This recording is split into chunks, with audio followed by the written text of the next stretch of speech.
কিন্তু আপনি যখন রোজা করেন তখন কে অনেক শক্ত হয়? আপনার অন্তর শক্ত হয় আর আপনার শরীর দুর্বল হয়। ইন্না যালিকা মিন তাকওয়াল কুলুব। অন্তর হচ্ছে তাকওয়ার বাসস্থান। আপনি যখন আপনার শরীরকে দুর্বল করছেন তখন আপনি আপনার অন্তরকে শক্ত করছেন। আপনি বিভিন্ন কাজ থেকে নিজেকে বিরত রাখতে শিখছেন।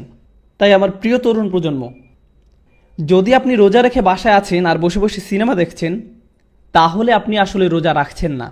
আপনি রোজা রাখছেন না, কারণ আপনার অন্তর এখন আপনার ভুল আকাঙ্ক্ষাগুলোর কাছে হার স্বীকার করছে।